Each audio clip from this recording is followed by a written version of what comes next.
This afternoon, we are fortunate to be joined by Massad Ayoob, and we've got a question for Mass. Yes, that comes from, actually, one member asked me it most recently, but I got to say it comes up every now and again. And what it comes down to is we beat the drum for getting good training. We beat that drum all the time. And then there's folks who say, I agree, I want to do it, but I don't want to choose the wrong class. I don't want to get wrong ideas. I don't want to waste my money. And with things expensive right now, I'm very sympathetic towards that. And so I told the last guy, I know who to ask. And so it will be my brother from another mother. Look at us, we match. And she's my long-lost baby sister. Great position to be in, I'll tell you what. So, Mass, why don't you start out? We're kind of going to take a step here. Tell us about your teaching history, and then I'm going to ask you about your history as a student. But start first by telling us about yourself as an instructor. Basically, the two run together. Mm-hmm. If you don't read, you can't write. If you're not a good subordinate, you won't be a good supervisor. And if you don't learn, you can't teach. So I was assigned in 1972 as police department firearms instructor. Went on a crash binge to every class I could take.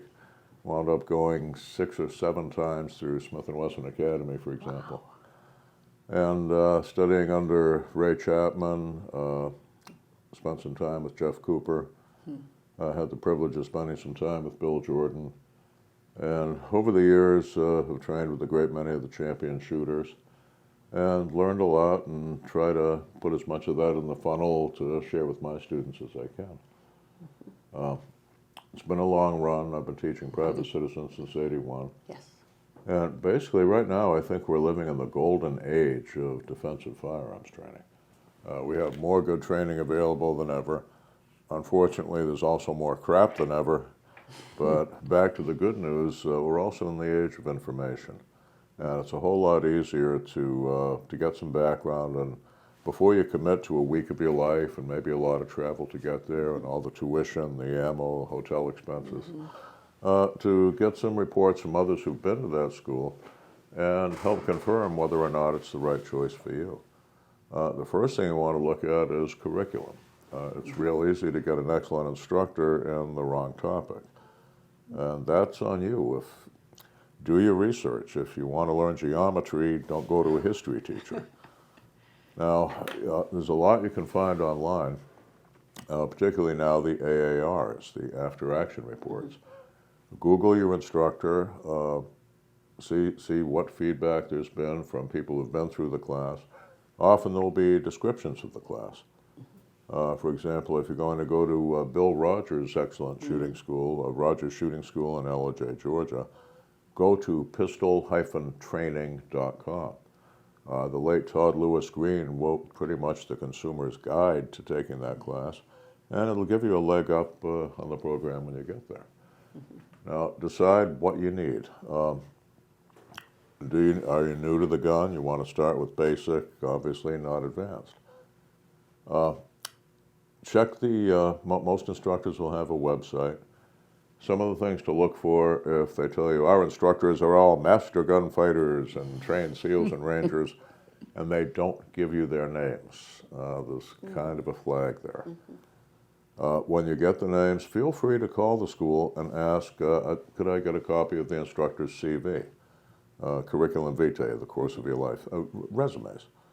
Now, when you get it, use it for what it's really for. The resume is not just a brag sheet. It's a guide for the prospective employer, which is you're the customer, to check and see if those people really have been the places they say they've been, done the things they say they've done. See if their curriculum is what you feel that you need. Don't go to a deadly force instructor to learn how to win a pistol match. If you want to learn how to win a pistol match, we have great instructors who are not only former world champions, but former world champions who can teach. Robert Vogel, for example, Ben Steger, people at that level. Carl Wren, a master instructor and a grandmaster in USPSA in Texas. Look around. One real good vetting procedure would be to go to rangemaster.com, Tom Given's website. Tom is one of the all-time great master instructors himself. He teaches around the country. He has a cadre, a collective, if you will, of people he's trained to teach, and they're teaching probably somewhere near you. Finally, when you're at the rangemaster.com website, look up, click the tab for TACCon, the Rangemaster Tactical Conference. It's a gathering of probably 40 master instructors and a couple hundred students, most of whom are pretty much well along, and heck, you can learn from some of the classmates as well as the designated instructors. In 3 days, you'll have a smorgasbord of master specialists, and in 2 hours with this one, 4 hours with that one, you can get a really good taste of what they teach, and that will help you decide if you want to commit to a couple of days or a week with one of them. You'll find people who teach everything from combatives, hand-to-hand fighting with a gun involved, to Brazilian Jiu-Jitsu. If you're looking for general safety advice, even for the people in your life who don't carry guns or haven't made that decision yet, you've got instructors like John Murphy who give you an overview on patterns of criminal behavior, recognition of assaultive behavior indicators. Craig Douglas, known as Southnark, at ShivWorks. He's a retired undercover cop, master instructor in hand-to-hand fighting, but also in the psychology of de-escalation, recognition of threat, etc. And pretty much if you go to that TACCon list of instructors, that's kind of like a list of vetted experts in all the different fields, whether it's you want to focus on deadly force, tactics, pistol, carbine, shotgun, hand-to-hand, whatever. And this is so important to the way I view the world, that people like Massad are in that class shoulder to shoulder with the students, because these guys keep learning too, and that's what makes you guys the plugged-in resources that you are. I would have never had the opportunity to meet the late William April had I not been in one of his sessions at the TACCon, and I'll always treasure the fact that I got to listen to him present before he left us. He's a wonderful man, and his tradition now is being carried on by another master instructor, John Hearn. John has recently retired from a career in federal law enforcement and is now teaching full-time, and is on my recommended list of any of you who are serious about self-defense. He's one of the people you want to train with. So there are many aspects to it. Armed self-defense is really a multidimensional discipline, and every one of those dimensions is a life study in and of itself. But these are people who have spent their lives learning how to distill the key elements in a couple of days of training, maybe a week of training, maybe longer.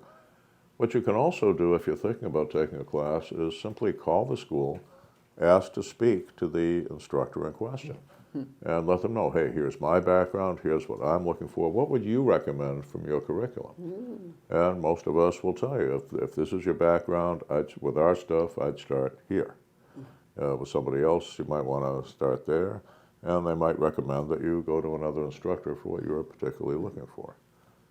One other thing to ask about, particularly in deadly force, first aid, emergency driving, what we call high liability topics, where there's a high likelihood that even if you do the right thing, you're going to end up explaining it in some form of a courtroom. Ask your instructors if it's their policy to come in and speak for their students, for their graduates, as material witnesses to testify how they've been trained.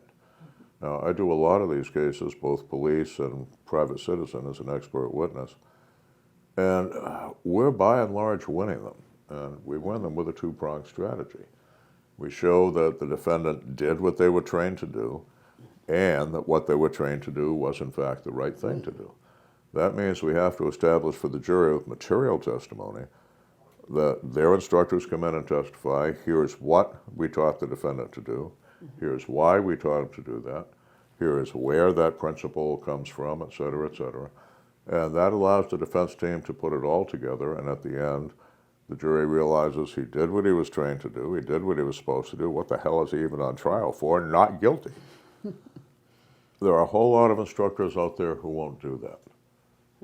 I know one whole school where their policy is, we don't get involved in that Oh sort my of thing. goodness. One school where the instructor won't do that because if he's on the witness stand, it's going to come out that he's a convicted criminal. One that's, yes, our policy is we're happy to testify for you for $3,000 a day. So it'd be kind of nice to know beforehand whether or not the people who are training you to do what you should do will stand up for you when you actually do so.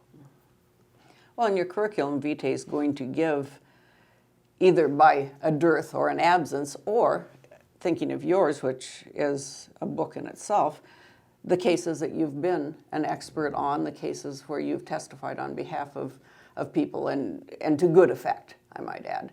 And I think another question you have to ask yourself, and this is kind of ugly, but there's a couple of ugly questions in here, so just bear with me. Do I want that person, with their appearance or their demeanor, the way they speak, are they prone to speak wild, extravagant terms, or are they measured and erudite? Do I want that person in front of the people who are judging me? And that's an ugly question, but I think we need to ask ourselves that. I agree. Yeah, that's tough.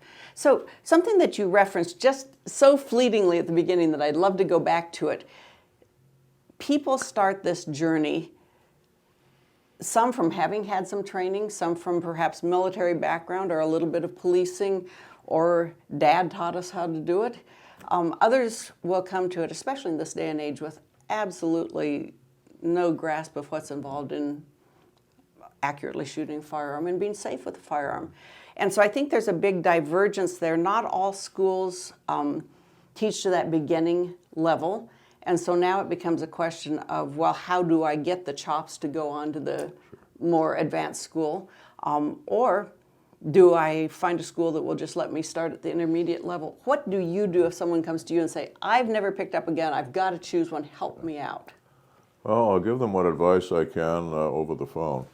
But I'll suggest that they call the National Rifle Association and get a referral for an NRA basic firearms and safety instructor who's near them. There are many thousands of them around the country. They teach from the same program. And you've got to start with the basics of safety, the basics of competent gun handling. Once you've got that down, then you're ready to start working on speed, working on greater accuracy, the rapid draw from concealment, start getting into tactics and making the deadly force decision. Yes.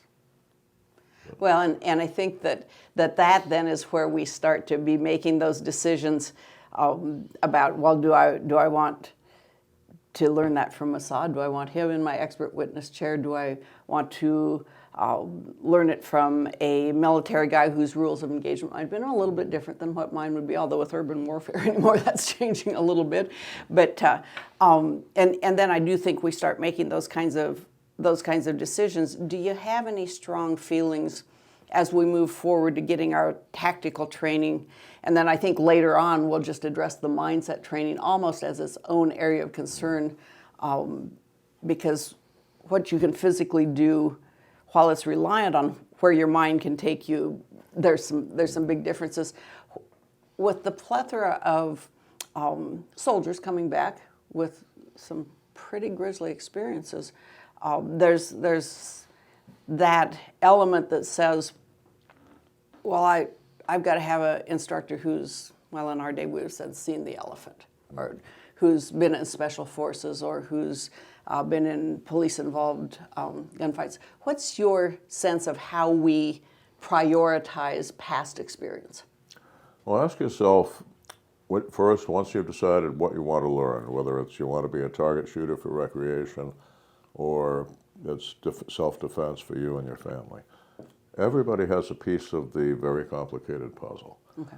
The combat soldier certainly has different rules of engagement than you have as an armed citizen.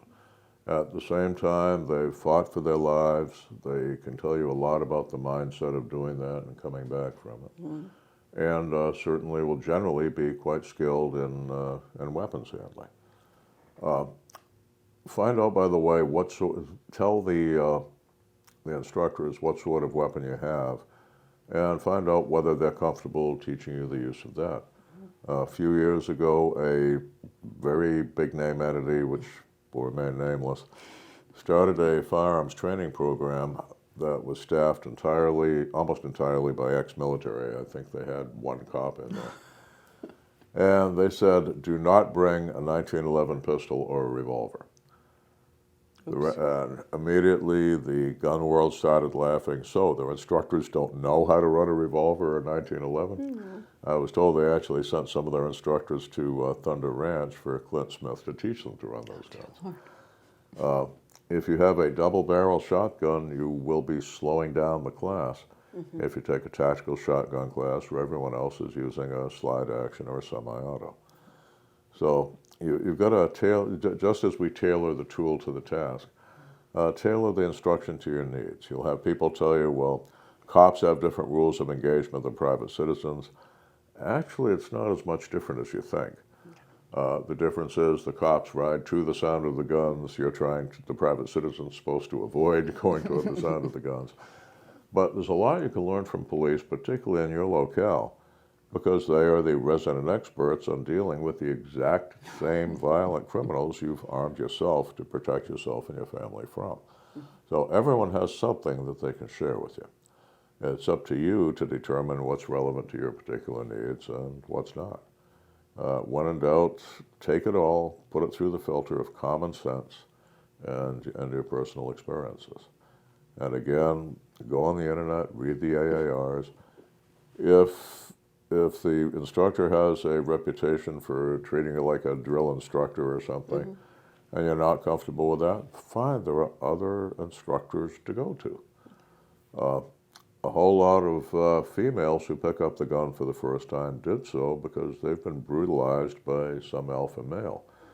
And if they are more comfortable taking their training from a female they can identify with, that makes perfect sense to me. And we'll refer you to someone of Gila's skill level when she was still teaching before she got trapped at ACLDS and became an executive. But we have many, many highly competent females teaching today. And the availability is almost staggering. Do your homework, do your research. Find out what they have that you want to buy, just like you would with any other major purchase. If you had medical issues, you'd want maybe first the general practitioner to figure out where you need to go, and they'll pick what specialists you may need. Do the same here. Get basic safety training with the firearm, basic handling safety with the firearm, which you can get anywhere with good quality generic NRA training, and go from there in the direction where you feel you need to work on. Good advice. I was going to ask you about the how important, say, gender of the instructor is, women training with women. I never really had that need, but I did train some women's only classes in the day, and there were ladies that it seemed to be important to. I appreciate what you said about the applicability of the police experience. That's useful, and that might be something that would help somebody make a decision. Yeah. Well, the police and the civilians, if you think about it, the armed citizen and the cop are natural allies, and should be. They have, after all, the same common enemy, the violent criminal. Mm-hmm. So now for the hard questions. Uh-oh. I may refer you to a specialist. That was the easy stuff. You know, I think that it's human nature when we've had a less than wonderful experience and we're trying to go out. Let's say that I get a terrible haircut. Well, the next stylist I go to, I'm going to say, that last lady, she did this, this, this, and this, and it was a horrible outcome. Why, it was green when I was done, or whatever the situation was. And I'm wondering, do students come to you and talk about things that have happened that were really suboptimal for them? And what seems to be the biggest no-go point for people? Where are people most running into problems? It's hard to say. There is at least one instructor out there who's very much a misogynist, and I would never recommend a woman go to him, and I think you know who I'm talking about.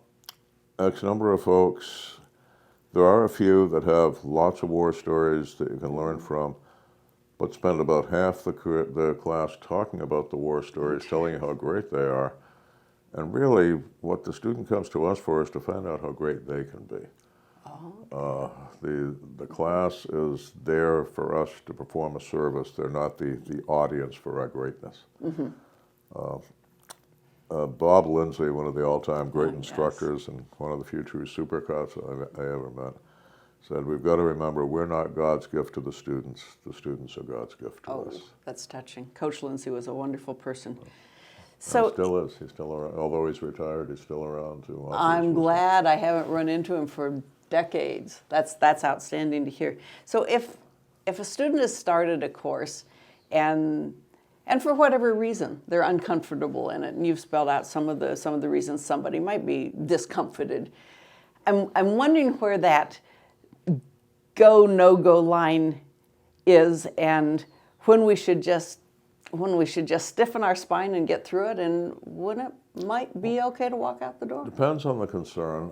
If it's a safety issue, A, I would walk out the door, but B, I would share it with the lead instructor. Okay. If on the street you had a mugger come up to you and pull a knife, you drew your gun and he ran away, you're not going to not report that. You're not going to leave him out there when you could call the police, give a description, and maybe save his next victim from being stabbed. And the same would be true if you see something unsafe at a class. It could be that an assistant instructor made a mistake, and the lead instructor needs to know about that, remediate the problem, and remediate the assistant instructor who caused the problem. Interesting. Or perhaps put that assistant instructor in a different role elsewhere. Sometimes it's language. We have X number of people who, think they're taking the Lord's name in vain if the instructor says, damn it, don't do that. I take kind of a middle ground on that. There are also some that use enough F-bombs that, it sounds like a chicken with a hair lip. Okay? Okay. And that kind of gets in the way of the learning experience for a whole lot of people. I will drop the occasional F-bomb. If somebody's done something careless a second time, it'll be, get that effing finger off that trigger. Make a point. But you don't be abusive to the student, but at the same time, you cannot tolerate unsafe behavior just because they gave you money. Okay. We make it clear that one safety violation, you're off the range for the day, you may observe but not participate. You cross somebody with that gun a second time, you're out of the class, go to the parking lot, drive away, no, you're not getting a refund. We cannot endanger 20 or 30 other people to indulge your arrogance while you sit there living in your bubble, uncaring whether or not you endanger other people. So there are some no-go points then. There are, and if you have a cross. problem, if you're saying, let's say hearing too many F-bombs, let the instructor know on break. Don't stand up amidst the class screaming, thou shalt not take the Lord's name in vain. But cut them out of the herd and express your concern privately.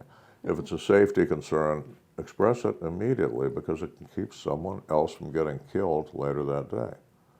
Any of you see a muzzle stray, you're expected to yell, muzzle. Any of you see a finger in the trigger guard when it's inappropriate, you're expected to yell finger. Okay. And we're talking safety with lethal weapons. It's really a duty, not a choice. Well put, well put. And I think we probably need to hear that every now and again. It takes some courage to go there, and it's just acknowledge it. So maybe on to some easier things. Right now it's pretty expensive to go to classes. Ammunition has not come back down. How would you react as an instructor if a student said, I just couldn't get here with all 500 rounds. Can I shoot 4 rounds when you specify 6 rounds for the drill? Is there flexibility like that a person could take? Or if we can't afford the ammo, should we just wait until next year? Well, I would, if they wanted to do 4 instead of 6, I would, though I couldn't change that on the final qualification. That's true, yeah. We got some. I had one in a recent class that it wasn't the cost, it was medical reasons, couldn't handle anything but a 22. Sure. I said, fine, shoot a G44 Glock 22 caliber. And she did fine with it. Nice. And, rather than struggling with a gun that was going to hurt her every time she fired because of her medical condition. Sure, we make allowances, just as we make allowances for the student in the wheelchair, The student who has a hearing disability, we make sure they're at the center of the line, closest to the microphones or the speakers, so they can hear the commands. And we advise the range officers keep a particular eye on this one and make sure they're getting the safety commands. One thing we need from the students, please don't be reticent about your medical issues. If you have some issue that may occur on the line that may cause dizziness or passing out or something, the instructors need to know. You don't need to tell the whole class. But if one of you, for example, decides you're not feeling well, you wander off out of sight to the parking lot and have a heart attack in your car, we're not going to find you in time. If you're feeling the least bit dizzy, holster the gun, raise a hand, nearest assistant instructor will get to you. Tell them, I'm not feeling well, and take it from there. Don't be handling lethal weapons when you might get dizzy, you might get brain fog, you might pass out. If you're outdoors and there are bugs and you're subject to anaphylactic shock, we need to know where your EpiPen is. If you've got a heart condition, we need to know where the digitalis is. If you're a brittle diabetic, we need to know that and make sure we have everything in place accordingly. We're prepared for the trauma, but you need to warn us about pre-existing medical conditions. Yeah, it sounds like you're pretty sympathetic towards that. So even someone with stamina problems could presumably sit out a few drills as opposed to that happens getting all sick the and time. not being able to come back the next day. Yeah, or that something happens like all that. the time. We just want you sitting it out behind the line, but we can keep an eye on you and make sure you're okay. Nice. And it would be nice if people gave themselves a little bit more grace that way so as not to miss the training opportunity if everything else aligned for them simply because they felt like they couldn't sustain the program. What about people who have trouble making enough time? I think we've all, and again, harking back to many decades ago when I taught, and I suspect this happened to you, people who miss the last 2 hours because they have to catch a flight. That always kind of tore at me because it's like, well, dang it, the good stuff's coming, you know. But is that, I mean, do you withhold a certificate We can make some allowances if we, first, for heaven's sake, don't assume the class is going to end at noon on the last day. Find out beforehand what the scheduling is. There are some classes that do that and some seminars that do that. If it's a course like ours, we have to shoot a qualification at the end. I can't give you the certificate if you haven't stayed there to shoot the qualification. So get the flight out the next morning, not the 1-2 hours after class is scheduled to close. Yeah.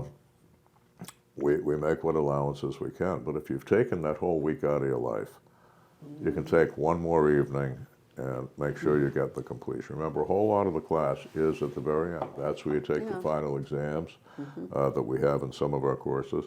That's where you take the final qualification, where we have in virtually all our shooting courses. And essentially, don't do it half-assed. I mean, if you've made a commitment that requires air travel, for heaven's sake, or several hours of automobile travel, you want to get the whole experience. You've paid maybe 4 figures for the class. You want to get your money's worth. Don't economize in the wrong places. And I think that brings up probably what I hear members saying they have the hardest thing, and that is the expense of getting instruction. And so maybe we should talk a little bit about how far we can go with our local experts without a trip to Gunsight, without a trip to Massad Ayoob group. There are lots of great instructors. You don't have to come to me or any of the others who teach on a national level. Someone near you knows what you need to know. We found, for example, in law enforcement, some of the greatest instructors never left their home department. Frank McGee, the legendary instructor who changed New York City Police Department from firearms training unit to a firearms and tactics unit and greatly increased the survivability of his thousands of officers, would teach once a year someplace else. It would be at Camp Perry, Ohio at the national championships, and he indulged himself in that because his daughter lived near there, and it gave him an excuse to visit his daughter. His answer was, my job is these guys here in New York That's all I can handle. Bill Gross, Groce if you're taking notes. The Ohio Peace Officer Training Academy, APOTA, in London, Ohio, was, and still is, like a little Athens of police training. Incredibly high training, cutting edge. Those guys were pioneers in multiple respects, multiple disciplines. Bill Gross was at least a decade ahead of his time in teaching weapons and tactics. He was too busy in Ohio to find time to teach anywhere else. And you're going to find people like that somewhere near where you are. Maybe they don't like to travel, maybe they have other commitments that keep them from traveling. But ask around at the gun shops. Who is the best local trainers? Whatever it is you're looking for, there's going to be someone who can give you what you need. Finally, the one I hinted at, it's not the be-all, end-all, but it is a huge piece of this equation, I believe, and that is someone who can guide us to develop the mindset, A, that carries us through the tough times, B, that helps us deal with the world as it is and not say stupid things. Well, that's a tough one, but how much of that has to be in person? How much of that can you get through indirect instruction? I mean, we've got Deadly Force, Understanding Your Right to Self-Defense, wonderful book that we think so highly of, that you wrote, that we give one to every member when they join us.